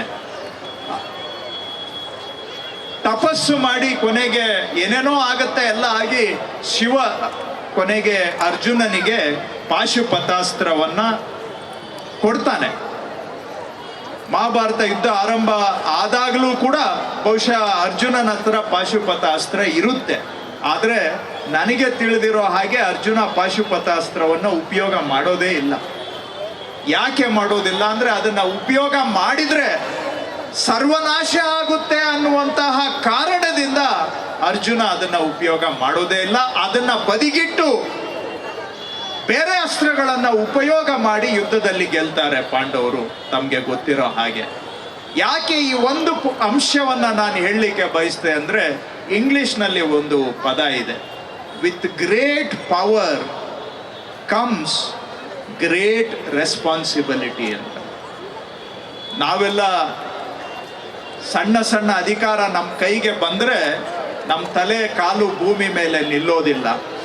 ಆದರೆ ಯಾವುದೇ ಒಂದು ಜವಾಬ್ದಾರಿ ಸ್ಥಾನದಲ್ಲಿರೋರು ನಮ್ಮಂಥವರಿಗೆ ಅರಿವಿರಬೇಕು, ಅದು ಅಧಿಕಾರ ಅಲ್ಲ, ಜವಾಬ್ದಾರಿ ಅಂತ ಹೇಳಿ. ಇದಕ್ಕೆ ಅರ್ಜುನ ಪಾಶುಪತಾಸ್ತ್ರವನ್ನ ಉಪಯೋಗಿಸದೆ ಯುದ್ಧವನ್ನ ಗೆಲ್ಲೋದು ಒಂದು ಉದಾಹರಣೆ. ಆದರೆ ಅದಕ್ಕೆ ತದ್ವಿರುದ್ಧವಾಗಿರೋದು ಇನ್ನೊಂದು ಇದೆ. ಶಿವನೇ ಇನ್ನೊಬ್ಬ ಭಕ್ತನಿಗೆ ಇನ್ನೊಂದು ವರ ಕೊಡ್ತಾನೆ. ಯಾವುದು? ಭಸ್ಮಾಸುರನಿಗೆ. ಅವನಿಗೆ ತಲೆ ಮೇಲೆ, ಯಾರ ತಲೆ ಮೇಲಾದ್ರೂ ಕೈ ಇಟ್ರೆ ಅವರು ಭಸ್ಮ ಆಗುವಂತಹ ವರ ಶಿವನೇ ಇನ್ನೊಬ್ಬ ಭಕ್ತನಿಗೆ ಕೊಡ್ತಾನೆ. ಒಂದು ಕಡೆ ಅರ್ಜುನ ಪಾಶುಪತಾಸ್ತ್ರ ಇಟ್ಕೊಂಡು ಜವಾಬ್ದಾರಿಯ ಅರಿವಿನಿಂದ ಅದನ್ನ ಬಳಸದೆ ಹಾಗೆ ಯುದ್ಧವನ್ನ ಗೆಲ್ತಾನೆ. ಇನ್ನೊಂದು ಕಡೆ ಭಸ್ಮಾಸುರ ಶಿವ ಕೊಟ್ಟಂತ ವರವನ್ನ ಒಳ್ಳೆದಕ್ಕೆ ಬಳಸೋದನ್ನ ಬಿಟ್ಟು ದಾರಿಯಲ್ಲಿ ಸಿಕ್ಕವರ ಮೇಲೆ, ಬಂದವರ ಮೇಲೆ, ಹೋದವರ ಮೇಲೆ, ದೇವತೆಗಳ ಮೇಲೆ, ಅವ್ರ ತಲೆ ಮೇಲೆ ಇಟ್ಟು ಅವರನ್ನೇ ಭಸ್ಮ ಮಾಡಿ ಕೊನೆಗೆ ಯಾರು ವರ ಕೊಟ್ಟನಲ್ಲ ಶಿವ, ಅವನ ತಲೆ ಮೇಲೆನೆ ಕೈ ಇಡ್ಲಿಕ್ಕೆ ಹೋಗಿ ಆಮೇಲೆ ಮೋಹಿನಿ ಹತ್ರ ಸಿಕ್ಕಾಕೊಂಡು ತನ್ನ ತಲೆ ಮೇಲೆ ತಾನೇ ಇಟ್ಕೊಂಡು ತಾನೇ ಭಸ್ಮ ಆಗ್ತಕ್ಕಂಥ ಮತ್ತೊಂದು ಉದಾಹರಣೆ ಭಸ್ಮಾಸುರ. ಇದರ ಮಧ್ಯೆ ನಾವು ಆಯ್ಕೆ ಮಾಡಿಕೊಳ್ಬೇಕು. ಏನೇ ಆಗಲಿ ನಮ್ಗೆ ಶಕ್ತಿ ಇದ್ರೆ ಅದರ ಸಮಾಜದ ಒಳಿತಿಗೆ ಉಪಯೋಗಿಸ್ಬೇಕೇ ಹೊರತು ಸಮಾಜವನ್ನ ಅಳಿಸ್ಲಿಕ್ಕೆ ಹೋದ್ರೆ ಅದರಲ್ಲಿ ಕೊನೆಗೆ ನಾವೇ ಸಿಕ್ಕಾಕೊಂಡು ಹಾಳಾಗ್ತೇವೆ ಅನ್ನುವಂತಹ ಕನಿಷ್ಠ ಅರಿವು ನಮ್ಗೆಲ್ಲರಿಗೂ ಕೂಡ ಜೀವನದಲ್ಲಿ ಇರಬೇಕು. ಅದು ಕಥಾಸ್ತ್ರದಲ್ಲಿ ಇದೆಯೋ ಇಲ್ವೋ ತಾತ್ಪರ್ಯ ನನಗೆ ಗೊತ್ತಿಲ್ಲ. ಆದರೂ ಕೂಡ ನಾವು ದಿನ ನೋಡ್ತಾ ಇರ್ತೇವೆ ಇವುಗಳನ್ನೆಲ್ಲ. ಸಣ್ಣ ಪುಟ್ಟ ಅಧಿಕಾರ ಸಿಕ್ಕಾಗ ನಮ್ಮಂಥವ್ರು ಹೇಗೆ ಕಾಲ್ ಮೇಲೆ ಭೂಮಿ ನಿಲ್ಲದೆ ಆಕಾಶದಲ್ಲಿ ಹಾರಿ ಕೊನೆಗೆ ಯಾವತ್ತೋ ಒಂದಿನ ಪಾತಾಳಕ್ಕೆ ಬೀಳ್ತೀವಿ, ಆ ರೀತಿ ಆಗದ ಹಾಗೆ ಇಂತಹ ಪುರಾಣ ನಮಗೆಲ್ಲರಿಗೂ ಕೂಡ ಪ್ರೇರಣೆ ಆಗಲಿ, ಮಾರ್ಗದರ್ಶನ ಮಾಡಲಿ ಅಂತ ನಾನು ಈ ಸಂದರ್ಭದಲ್ಲಿ ಹಾರೈಸ್ತೇನೆ. ನಮ್ಮ ಕ್ಷೇತ್ರದಲ್ಲಿ ನಾವು ಇದು ಕಲೆಗೆ ಪ್ರೋತ್ಸಾಹ ಕೊಡ್ತಕ್ಕಂಥದ್ದು ಅಷ್ಟೇ ಅಲ್ಲ, ಕ್ರೀಡೆಗೆ ಪ್ರೋತ್ಸಾಹ ಕೊಡ್ತಕ್ಕಂಥದ್ದು ಅಷ್ಟೇ ಅಲ್ಲ, ಪರಿಸರ ಸಂರಕ್ಷಣೆ, ಕೆರೆ ಪಾರ್ಕ್ಗಳನ್ನು ಮಾಡ್ತಕ್ಕಂಥದ್ದು ಅಷ್ಟೇ ಅಲ್ಲ, ಅಭಿವೃದ್ಧಿ ಕೆಲಸಗಳ ಜೊತೆಗೆ ಜೀವನದಲ್ಲಿ ಒಂದು ಒಳ್ಳೆ ಜೀವನ ನಡೆಸಬೇಕು ಅಂದರೆ ಏನೆಲ್ಲ ಬೇಕು ಎಲ್ಲದಕ್ಕೂ ಕೂಡ ಸಮಾನ ಮಹತ್ವವನ್ನು ಕೊಡ್ತಾ ನಮ್ಮ ಕೆಲಸವನ್ನು ಮಾಡ್ತಾ ಬಂದಿದ್ದೇವೆ. ಡೆವಲಪ್ಮೆಂಟು ಮಾಡ್ತೇವೆ, ಅದರ ಜೊತೆಗೆ ಸಾಂಸ್ಕೃತಿಕ cultural programmes, sports programmes, environmental programmes, ಎಜುಕೇಷನ್ಗೆ ಪ್ರೋತ್ಸಾಹ, ಇವೆಲ್ಲವೂ ಕೂಡ. ಯಾಕಂದರೆ ನಾವು ಒಳ್ಳೆ ಸಮಾಜದಲ್ಲಿ ಬದುಕಬೇಕಾದ್ರೆ, ಒಳ್ಳೆ ಗುಣಮಟ್ಟದ ಜೀವನ ಇರಬೇಕಾದ್ರೆ, ಕ್ವಾಲಿಟಿ ಆಫ್ ಲೈಫ್ ಚೆನ್ನಾಗಿರಬೇಕು ಅಂದರೆ ಜೀವನದಲ್ಲಿ ಎಲ್ಲವೂ ಬೇಕು. ಬರೀ ರಸ್ತೆ ಇದ್ಬಿಟ್ರೆ, ಕುಡಿಯೋ ನೀರು, ದುಡ್ಡೊಂದು ಇದ್ಬಿಟ್ರೆ ಸಾಲೋದಿಲ್ಲ. ನಾವು ಇವತ್ತು ಸ್ವಲ್ಪ ಎಲ್ಲರಿಗೂ ದುಡ್ಡು ಬೇಕು. ನಾವೆಲ್ಲ ಪ್ರಪಂಚದಲ್ಲಿ ಇವತ್ತು ಸಂಪಾದನೆ ಹಿಂದೆ ಶರವೇಗದಲ್ಲಿ ಓಡ್ತಾ ಇದ್ದೇವೆ. ಆದರೆ ದುಡ್ಡಿನಿಂದ ಮಾತ್ರ ಜೀವನ ಆಗೋದಿಲ್ಲ. ಜೀವನದಲ್ಲಿ ಸದಭಿರುಚಿಗಳನ್ನು ಇಟ್ಕೊಂಡ್ರೆ ಆವಾಗ ಮಾತ್ರ ನಾವು ಒಳ್ಳೆ ಜೀವನ ನಡೆಸಲಿಕ್ಕೆ ಸಾಧ್ಯ. ಆ ಉದ್ದೇಶದಿಂದ ನಾವು ಈ ಎಲ್ಲ ಕಾರ್ಯಕ್ರಮಗಳನ್ನು ಮಾಡ್ತಾ ಇದ್ದೇವೆ. ಯಾಕೆಂದರೆ ನಮ್ಮ ಕ್ಷೇತ್ರದಲ್ಲಿ ವಾಸ ಮಾಡುವಂಥ ಜನಗಳಿಗೆ ಅದು ಕಲೆನೂ ಸಿಗಬೇಕು, ಸಂಸ್ಕೃತಿನೂ ಸಿಗಬೇಕು, ಕ್ರೀಡೆ ಇರಬೇಕು, ವಿದ್ಯಾಭ್ಯಾಸ ಇರಬೇಕು, ಪರಿಸರನೂ ಚೆನ್ನಾಗಿರಬೇಕು. ಆವಾಗ ಮಾತ್ರ ನಮ್ಮ ನಿವಾಸಿಗಳು, ನಮ್ಮ ಕ್ಷೇತ್ರದ ನಿವಾಸಿಗಳು ಒಳ್ಳೆ ಜೀವನ ನಡೆಸಲಿಕ್ಕೆ ಸಾಧ್ಯ ಅನ್ನುವ ದೃಷ್ಟಿಯಿಂದ ಇವೆಲ್ಲ ಸಮಗ್ರವಾದಂತಹ ಅಭಿವೃದ್ಧಿ ಮಾಡಲಿಕ್ಕೆ ನಾವು ಪ್ರಾಮಾಣಿಕವಾಗಿ ಪ್ರಯತ್ನವನ್ನು ಮಾಡ್ತಾ ಬಂದಿದ್ದೇವೆ. ಅದರಲ್ಲಿ ಒಂದು ಭಾಗ ಈ ಇಂದಿನ ಮಹಾಶಿವೋತ್ಸವ. ಇದೊಂದು ಸಾಂಸ್ಕೃತಿಕ ಹಬ್ಬ. ನೀವೆಲ್ಲರೂ ಬಂದು ಭಾಗವಹಿಸಿದ್ದೀರಾ, ಯಶಸ್ಸು ಮಾಡಿದ್ದೀರಾ. ನಾಡಿನ ಹೆಸರಾಂತ ಕಲಾವಿದರು, ಪ್ರಭಾತ್ ಕಲಾವಿದರು ಇವತ್ತು ನಮ್ಮ ದೇಶದಲ್ಲಿ ಅಷ್ಟೇ ಅಲ್ಲ, ಪ್ರಪಂಚದ ನಾನಾ ದೇಶಗಳಿಗೆ ಹೋಗಿ ನಮ್ಮ ದೇಶದ ಕಲೆಯನ್ನು ಪ್ರದರ್ಶನ ಮಾಡಿ ನಮ್ಮ ಬೆಂಗಳೂರಿಗೆ, ನಮ್ಮ ದೇಶಕ್ಕೆ ಒಳ್ಳೆ ಗೌರವವನ್ನು ತಂದುಕೊಟ್ಟಿರ್ತಕ್ಕಂತಹ ಪ್ರಭಾತ್ ಕಲಾವಿದರು ನಮ್ಮ ಬೆಂಗಳೂರಿನ ಹೆಮ್ಮೆ, ಕರ್ನಾಟಕದ ಹೆಮ್ಮೆ. ನಮ್ಮ ಕ್ಷೇತ್ರಕ್ಕೆ ಬಂದು ನಮಗೆಲ್ಲರಿಗೂ ಕೂಡ ಕಲೆಯ ರಸದೌಟವನ್ನು ಉಣಿಸ್ಲಿಕ್ಕೆ ಬಂದಿದ್ದಾರೆ. ತಾವೆಲ್ಲರೂ ಕೂಡ ಅದನ್ನು ಆನಂದಿಸಬೇಕು ಅಂತೇಳಿ ನಿಮ್ಮೆಲ್ಲರ ಪರವಾಗಿ ಮತ್ತೊಮ್ಮೆ ನಾನು ಅವರಿಗೆ ಸ್ವಾಗತವನ್ನು ಬಯಸಿ ಮತ್ತೊಮ್ಮೆ ತಮ್ಮೆಲ್ಲರಿಗೂ ಶಿವರಾತ್ರಿಯ ಶುಭಾಶಯಗಳು. ತಮ್ಮೆಲ್ಲರಿಗೂ ಒಳ್ಳೆಯದಾಗಲಿ. ನಮಸ್ಕಾರ. ನೃತ್ಯಾಂಕುರ ಟೀಮ್ 2 ಮೊದಲನೆಯ ಬಹುಮಾನವನ್ನು ತೆಗೆದುಕೊಂಡಿದೆ. ದಯಮಾಡಿ ಕೇಶವ ನೃತ್ಯಾಂಕುರ ಟೀಮ್ 2 ವೇದಿಕೆ ಮೇಲೆ ಬರಬೇಕು ಹಾಗೂ ಬಹುಮಾನವನ್ನು ಸ್ವೀಕರಿಸಬೇಕು. ಮೀನಾಕ್ಷಿ ಮೇಡಮ್ ಅವರು ಅವರಿಗೆ ಬಹುಮಾನವನ್ನು ನೀಡಬೇಕಾಗಿ ವಿನಂತಿ. ಬರಲಿ ಜೋರಾದ ಚಪ್ಪಾಳೆ ಈ ಮಕ್ಕಳಿಗೆ. ಪ್ರತಿಯೊಬ್ಬ ಮಕ್ಕಳು ಕೂಡ ಬಹಳ ಅದ್ಭುತವಾಗಿ ನೃತ್ಯ ಮಾಡಿದ್ರು. ಅದರಲ್ಲಿ ಕೆಲವರನ್ನ ನಾವು ಗಣನೆಗೆ ತಗೋಬೇಕಾಗಿತ್ತು. ಅದರಲ್ಲಿ ಮೊದಲನೇ ಬಹುಮಾನ ಈ ಮಕ್ಕಳಿಗೆ ಹೋಗಿದೆ. Congratulation Keshava Nrityankara team. All the best for your future. ಈಗ ಎರಡನೆಯ ಬಹುಮಾನವನ್ನು ಘೋಷಿಸುವಂತಹ ಸಮಯ. ಉಪಾಸನಾ ನೃತ್ಯ ಹರಿ ಮೇಡಮ್ ಅವರು ಗೆದ್ದಂತಹ ತಂಡದವರಿಗೆ ಕೊಡಬೇಕು ಅಂತೇಳಿ ಕೇಳ್ಕೊಳ್ತೀನಿ. ಬಹಳ ಸೊಗಸಾದ ನೃತ್ಯವನ್ನು ಎಲ್ಲರೂ ಮಾಡಿದ್ರು. ಅದರಲ್ಲಿ ಕೆಲವು ಮಕ್ಕಳನ್ನು ನಾವು ವಿಜೇತರನ್ನಾಗಿ ಘೋಷಿಸಬೇಕಾಗಿತ್ತು. ಬಹುಮಾನವನ್ನು ಪಡೆದಂಥ ಎಲ್ಲ ಮಕ್ಕಳಿಗೂ all the best. Thank you. ನಿಜವಾಗ್ಲೂ ಧನ್ಯವಾದ ಹೇಳಬೇಕಾಗತ್ತೆ. ಯಾಕೆಂದರೆ 3 ಗಂಟೆಯಿಂದ ಆಲ್ಮೋಸ್ಟ್ 30 ಟೀಮ್ ಪ್ಲಸ್ ಟೀಮ್ಸ್ನ ಅವರು ಜಡ್ಜ್ ಮಾಡಿದ್ದಾರೆ. ಇವತ್ತು ಯಾವುದೇ ಒಂಚೂರು ಅವರು ಬೇಜಾರು ಮಾಡ್ಕೊಳ್ಳಿಲ್ಲ. So thank you very very much. ನಿಮ್ಮ ಟೈಮ್ ತುಂಬ ವ್ಯಾಲ್ಯೂಬಲ್ ಗೊತ್ತಿದೆ ನಮಗೆ. ಸೊ ಐ ರಿಯಲಿ ಅಪ್ರಿಷಿಯೇಟ್ ನೀವು ಇಲ್ಲಿ ಬಂದು ನಮಗೆ ಸಪೋರ್ಟ್ ಮಾಡಿದ್ದಕ್ಕೆ. ಅವರು ಇಲ್ಲೇ ಕಲಾಶಾಲೆ ನಡೆಸ್ತಾ ಇದ್ದಾರೆ, ಡಾನ್ಸ್ ಸ್ಕೂಲ್ ನಡೆಸ್ತಾ ಇದ್ದಾರೆ. ಜಡ್ಜ್ಗಳು ನಮ್ಮ ಸ್ಥಳೀಕರೇ. ಸೊ ಅವ್ರಿಗೂ ಧನ್ಯವಾದ ಹೇಳ್ತೀನಿ. ಈಗ ಒಂದು ಸಣ್ಣ ಟೋಕನ್ ಆಫ್ ಅಪ್ರಿಷಿಯೇಷನ್ ಮೂವರಿಗೂ ಕೂಡ. ಥ್ಯಾಂಕ್ ಯು, ಧನ್ಯವಾದಗಳು ಮೇಡಮ್. Thank you. ಬಲ್ಲಿ ಜೋರಾದ ಚಪ್ಪಾಳೆ ಈ ಎಲ್ಲ ತಕಾಶಿಷ ಅಂತ ನಾನು ಈಗಾಗಲೇ ಬಿರುದನ್ನು ಕೊಟ್ಬಿಟ್ಟಿದ್ದೀನಿ. ಸೊ ಅವರಿಗೂ ಕೂಡ ಒಂದು ಚಿಕ್ಕ ಕಿರು ಕಾಣಿಕೆ. Thank you ma'am. Hari Om Shri ಗುರುಭ್ಯೋ ಹರಿ ಓಂ ಪರಮ ಗುರುಭ್ಯೋ ನಮಃ. ಹರಿ ಓಂ ಶ್ರೀಮದಾನಂದ ತೀರ್ಥ ಭಗವತ್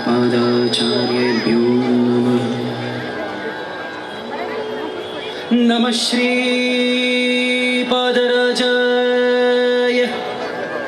नमस्ते व्यासयोगिने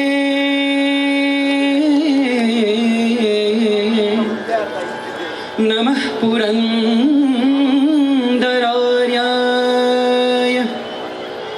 विजयार्याय ते नमः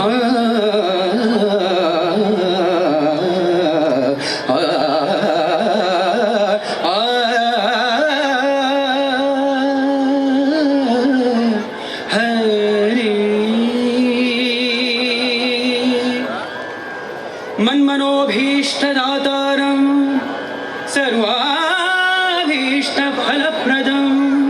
ಹೀಗಾಗಿ ಅಂತಹ ರಾಜ ನಮ್ಮಲ್ಲಿರೋದು ಬಹಳ ಮುಖ್ಯ. ಒಬ್ಬ ರಾಜನ ಲಕ್ಷಣ ಸರ್, ಈ ರೀತಿಯಾಗಿ ಇಷ್ಟೊಂದು ಅರೇಂಜ್ಮೆಂಟ್ ಮಾಡಿ ಎಲ್ಲರನ್ನೂ ಭಗವಂತನ ಭಕ್ತಿಗೆ ನೀವು ದಾರಿ ಮಾಡ್ತಿದ್ದೀರಿ. ಹೀಗಾಗಿ ಆ ಭಗವಂತ ತಮ್ಮನ್ನು ಕಾಪಾಡ್ತಾನೆ ಅಂತ ನಮ್ಮ ಶಾಸ್ತ್ರದಲ್ಲಿ ಹೇಳಿದ್ದಾರೆ. ಹಾಗೇ ಆಗುತ್ತೆ. ಮತ್ತು ಮತ್ತೊಂದು ವಿಚಾರ, ಒಬ್ಬ ರಾಜನ ಲಕ್ಷಣ ಹೇಳ್ತಾರೆ, ಜಿಹ್ವೆಯಲ್ಲಿ ಸರಸ್ವತಿ. ಒಬ್ಬ ರಾಜ ಹೇಗಿರಬೇಕು ಅಂದರೆ ಜಿಹ್ವೆಯಲ್ಲಿ ಸರಸ್ವತಿ, ವಿದ್ಯೆ ಮತ್ತು ಜ್ಞಾನದ ಸಂಕೇತ. ಅದನ್ನು ನಾವು ಕಾಣಿದ್ವಿ ಈಗ ತಾನೇ ಮಾತಾಡಿದಾಗ ಅವರು. ಮತ್ತು ತೋಳುಗಳಲ್ಲಿ ದುರ್ಗೆಯ ಶಕ್ತಿ, ಪಾರ್ವತಿಯ ಶಕ್ತಿ, ಇಡೀ ಕಾನ್ಸ್ಟಿಟ್ಯೂಯೆನ್ಸಿಯನ್ನು ಕಾಪಾಡುವಂತಹ ತೋಳುಗಳು. ಮತ್ತು ಕೈಯಲ್ಲಿ ಲಕ್ಷ್ಮಿ, ಸದಾ ಸರ್ವಕಾಲ ದಾನ ಮಾಡುವಂತಹ ಬುದ್ಧಿ, ಆ ವಿವೇಕ ಯಾರಿಗೆ ನೀಡ್ತಾನೋ ಅವನೇ ರಾಜವಾಗಕ್ಕೆ ಸಾಧ್ಯ. ನಮ್ಮ ಭೋಜರಾಜ ಇದ್ನಲ್ಲ ಧಾರಾನಗರಿಯಲ್ಲಿ ಆ ರೀತಿ. ಅದೇ ರೀತಿಯಾಗಿ ಒಂದು ಉದಾಹರಣಾ ರೀತಿಯಲ್ಲಿ ಕೃಷ್ಣ ಬೈರೇಗೌಡರು ಸರ್, ತಾವು ಬಹಳ ಸೇವೆಯನ್ನು ಮಾಡ್ತಿದ್ದೀರಿ. ನಮ್ಮನ್ನು ಕೂಡ ಇಲ್ಲಿ ಬರ್ಮಾಡ್ಕೊಂಡಿದ್ದು ನಮ್ಗೆ ಬಹಳ ಸಂತೋಷ ಆಯಿತು. ನೀವು ಮೋಹಿನಿ ಭಸ್ಮಾಸುರನ ಕಥೆ ಹೇಳಿದ್ರಿ. ಇವತ್ತಿಗೆ 25 ವರ್ಷಗಳ ಹಿಂದೆ ಇದೇ ವಿದ್ಯಾರಣ್ಯ ಕ್ಷೇತ್ರದಲ್ಲಿ ಮೋಹಿನಿ ಭಸ್ಮಾಸುರವನ್ನು ಕೂಡ ಮಾಡಿದ್ವಿ. 25 ವರ್ಷಗಳ ನಂತರ ಇವತ್ತು ಕಥಾಸ್ತ್ರವನ್ನು ಮಾಡ್ತಿದ್ದೇವೆ. ಕಥಾಸ್ತ್ರ ಆಗಲೇ ಹೇಳಿದ ಹಾಗೆ ಅಸ್ತ್ರದ ಒಂದು ಕಥೆ. ಮಹಾಪರಾಕ್ರಮಶಾಲಿಯಾಗಿರ್ತಕ್ಕಂಥ ಅರ್ಜುನ ಕೃಷ್ಣ ಮತ್ತು ವೇದವ್ಯಾಸರ ಒಂದು ನಿರ್ದೇಶನದಂತೆ ಹಿಮಾಲಯದತ್ತ ಹೋಗ್ತಾನೆ, ಕೈಲಾಸದತ್ತ. ಅಲ್ಲಿ ಕಠಿಣ ತಪಸ್ಸನ್ನು ಮಾಡಿ ಮೊದಲು ಕೂತ್ಕೊಂಡು ಮಾಡ್ತಾನೆ, ಅನಂತರ ನಿಂತ್ಕೋತಾನೆ, ಅದಾದ್ಮೇಲೆ ಒಂದೇ ಕಾಲಿನಲ್ಲಿ ನಿಂತ್ಕೋತಾನೆ, ಅದಾದ್ಮೇಲೆ ತನ್ನ ಕಾಲಿನ ತುದಿ ಬೆರಳಿನಲ್ಲಿ ನಿಂತ್ಕೊಂಡು ತಪಸ್ಸು ಮಾಡ್ತಾನೆ. ಕಠಿಣ ಪರಿಶ್ರಮದಿಂದ ತಪಸ್ಸು ಮಾಡಿದ ನಂತರ, ನಾನು ಆಗಲೇ ಹೇಳಿದ್ನಲ್ಲ ಭೋಲೆನಾಥ್, ಮುಗ್ಧನಾಗಿರ್ತಕ್ಕಂಥ ಪರಮೇಶ್ವರ ಇವನ ಭಕ್ತನ ಪರೀಕ್ಷೆ ಮಾಡಲಿಕ್ಕೋಸ್ಕರ ಬರ್ತಾನೆ. ಆದರೆ ಹೇಗೆ ಬರ್ತಾನೆ ಅಂದರೆ ಒಬ್ಬ ಕಿರಾತನ ವೇಷದಲ್ಲಿ ಬರ್ತಾನೆ. ಕಿರಾತನ ವೇಷದಲ್ಲಿ ಬಂದಂತಹ ಶಿವ ಒಂದು ವರಾಹರೂಪಿ ರಾಕ್ಷಸ, ಹಂದಿ, ಮೂಕದಾನವ ಅಂತ, ಅವನನ್ನು ಅಟ್ಟಿಸ್ಕೊಂಡು ಹೋಗಿ ಆ ಮೂಕದಾನವ ಅರ್ಜುನನ ಹೋಗಿ ಅವನ ತಪಸ್ಸನ್ನು ಭಂಗ ಮಾಡೋ ರೀತಿ ಮಾಡ್ತಾನೆ. ತಪೋಭಂಗವಾಯಿತು ಅಂತ ಅರ್ಜುನ ಕಣ್ಣು ಬಿಟ್ಟು ನೋಡಿದ್ರೆ ಈ ಮೂಕದಾನವ ಅವನ ಮುಂದೆ ಇರುತ್ತೆ. ಅದಕ್ಕೆ ಬಾಣ ಪ್ರಯೋಗ ಮಾಡಿ ಸಂಹಾರ ಮಾಡ್ತಾನೆ. ಕಡೆಗೆ ಹೋಗಿ ನೋಡ್ತಾನೆ, ಆ ಹಂದಿಯಲ್ಲಿ ಒಂದು ಬಾಣ ಇರಲ್ಲ, 2 ಬಾಣ ಇರುತ್ತೆ. ನಾನು ಪ್ರಯೋಗ ಮಾಡಿ ಒಂದೇ ಬಾಣ, ಈ 2ನೇ ಬಾಣ ಎಲ್ಲಿಂದ ಬಂತು ಅಂದರೆ ಅವನ ಮುಂದೆ ಪರ್ವತ ಸದೃಶನ ಆಗಿರ್ತಕ್ಕಂಥ ಕಿರಾತ ನಿಂತಿದ್ದಾನೆ. ಅವನು ಹೇಳ್ತಾನೆ, ನಾನು ಮೊದಲು ಹೊಡೆದಿದ್ದು ನೀನಲ್ಲ, ಈ ಬೇಟೆ ನನ್ನದು ನಿನ್ನದಲ್ಲ. ಅರ್ಜುನನಿಗೆ ಬಹಳ ಅಹಂಕಾರ. ಈ ಅಹಂಕಾರವನ್ನು ತೆಗಿಬೇಕು ಅಂತಾನೆ ಪರಮೇಶ್ವರ ಮಾಡುವಂತಹ ಪರೀಕ್ಷೆ. ಕೊನೆಗೆ ಇಬ್ಬರಲ್ಲಿ ಯುದ್ಧ ಪ್ರಾರಂಭವಾಗುತ್ತೆ. ಸಹಜವಾಗಿ ಅರ್ಜುನ ಯುದ್ಧದಲ್ಲಿ ಸೋಲ್ತಾನೆ. ಬಹಳ ದುಃಖವಾಗ್ಬಿಡುತ್ತೆ. ನಾನು ಪಾಂಡವ, ನಾನು ಕ್ಷತ್ರಿಯ, ನೀನು ಒಬ್ಬ ಸಾಮಾನ್ಯ ಕಿರಾತ, ನಿನ್ನತ ನಾನು ಹೇಗೆ ಸೋಲಿಕ್ಕೆ ಸಾಧ್ಯ ಅನ್ನುವಂಥ ಅಹಂಕಾರ. ಆದರೆ ಸೋಲ್ತಾನೆ. ಸೋತ ನಂತರ ದುಃಖದಿಂದ ಮಣ್ಣಿನ ಲಿಂಗ ಮಾಡಿ ಆ ಲಿಂಗಕ್ಕೆ ಪುಷ್ಪವನ್ನು ಅರ್ಪಿಸುವಾಗ ಅದೇ ಕಿರಾತ ಶಿವನಾಗಿ ಬದಲಾಗಿರೋದನ್ನು ಕಂಡು, ಅವನ ಮೇಲೆ ಪುಷ್ಪವೃಷ್ಟಿ ಆಗ್ತಿರೋದನ್ನು ಕಂಡು ತಳಬಳದಿಂದ ಒದ್ದಾಡಿ ಹೋಗಿ ಶಿವನ ಪಾದಕ್ಕೆ ಬಿದ್ದು ಕ್ಷಮಾಪಣೆಯನ್ನು ಕೇಳ್ತಾನೆ. ಕ್ಷಮಾಪಣೆಯನ್ನು ಕೇಳಿದ ನಂತರ ಭೋಲೆನಾಥ್ ಅರ್ಜುನನಿಗೆ ಪಾಶುಪತಾಸ್ತ್ರದ ರಹಸ್ಯವನ್ನು ಹೇಳ್ತಾನೆ. ಇದು ಇಂದಿನ ಕಥೆ. ಆದರೆ ಇವತ್ತಿನ ಕಥೆ ಯಾಕೆ ಮುಖ್ಯ ಅಂದರೆ, ನಾವು ಆಯ್ಕೆ ಮಾಡಿರುವಂತಹ ಈ ಸಾಹಿತ್ಯ ಏನಿದೆ ಅದು ಕರ್ನಾಟ ಭಾರತ ಕಥಾ ಮಂಜರಿ. ಸಾಕ್ಷಾತ್ ವೇದವ್ಯಾಸನ ಮಗನೇ ಅನ್ನುವ ರೀತಿ ಇದ್ದಂಥ ಪ್ರತಿಭೆ ಯಾರಿಗೆ ಅಂದರೆ ನಮ್ಮ ಕರ್ನಾಟಕದ ಕುಮಾರವ್ಯಾಸನಿಗೆ. ಅವನು ಬರೆದಂಥ ಕರ್ನಾಟ ಭಾರತ ಕಥಾ ಮಂಜರಿಯ ಅರಣ್ಯ ಪರ್ವದಿಂದ ಆಯ್ಕೆ ಮಾಡಿದ್ದೇವೆ. ಅದು ಎಂತಹ ಗ್ರಂಥ ಅಂದರೆ, ಅರಸುಗಳಿಗಿದು ವೀರ, ದ್ವಿಜರಿಗೆ ಪರಮ ವೇದದ ಸಾರ, ಯೋಗೇಶ್ವರರ ತತ್ವ ವಿಚಾರ, ಮಂತ್ರಿ ಜನಕ್ಕೆ ಬುದ್ಧಿಗುಣ, ವಿರಹಿಗಳ ಶೃಂಗಾರ, ವಿದ್ಯಾಪರಿಣಿತರ ಅಲಂಕಾರ, ಕಾವ್ಯಕ್ಕೆ ಗುರುವೆನನ್ನು ರಚಿಸಿ ರಚಿಸಿದ ಕುಮಾರವ್ಯಾಸ ಭಾರತವ ಅಂತ ಅದ್ಭುತವಾದಂತಹ ರಚನೆ. ಆ ಕುಮಾರವ್ಯಾಸನ ಸ್ಮರಣೆಯಿಂದ ಇಂದಿನ ಕಥಾಸ್ತ್ರವನ್ನ ನಾವು ಪ್ರಾರಂಭ ಮಾಡೋಣ. ಸ್ನೇಹಿತರೆ, ಭಕ್ತರೇ, ಇಟ್ಸ್ ನೌ ಟೈಮ್ ಫಾರ್ ಕಥಾಸ್ತ್ರ. ಅಂತಿದೆ. ಯಾರದು?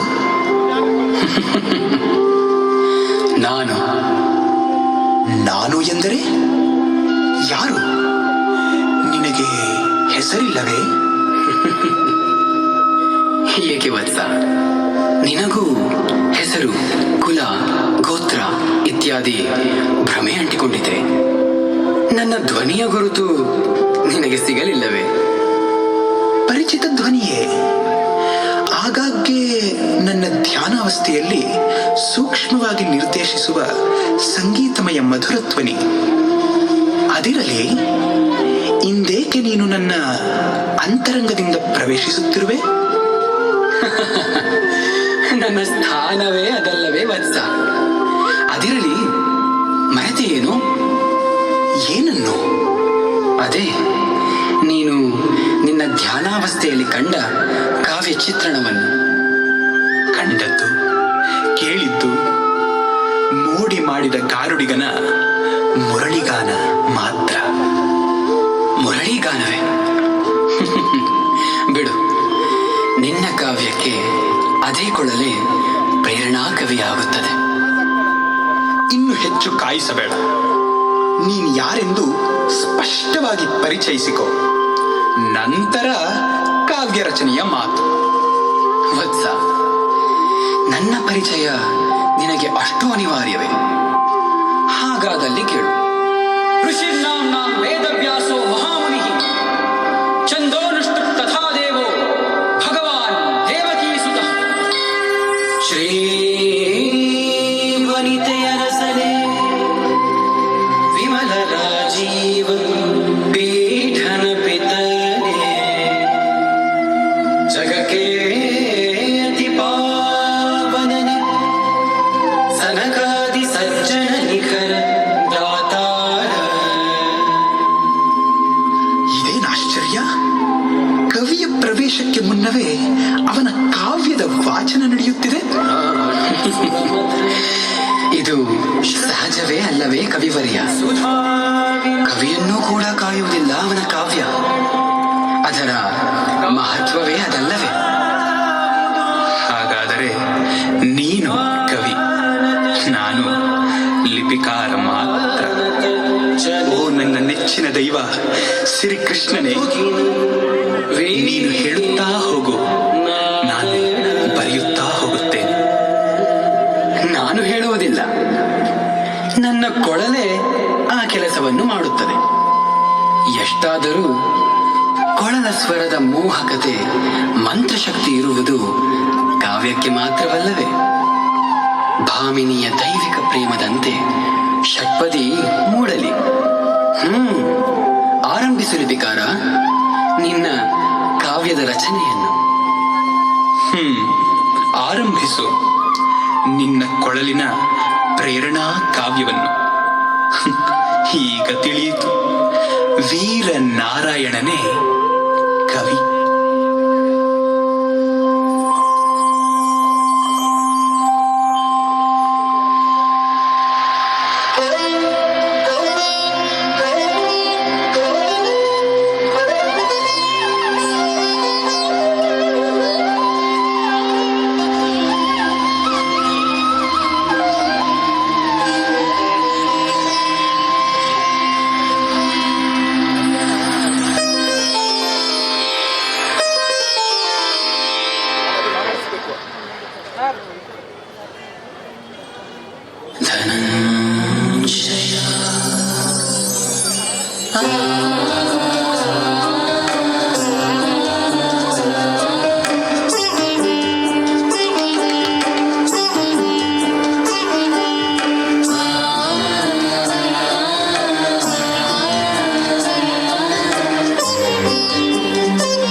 ಮೇಘಂ ಗರ್ಜಿಸಿತು.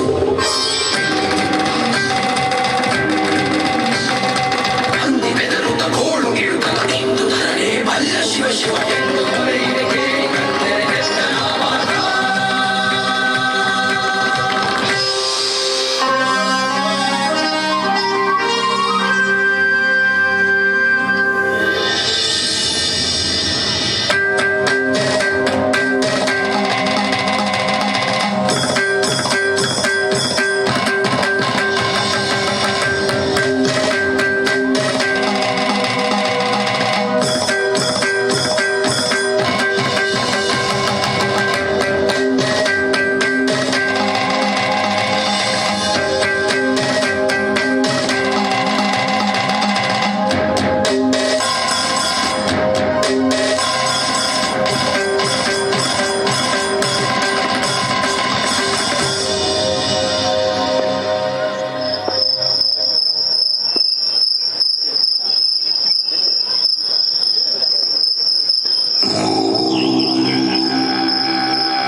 ಸುಂದರ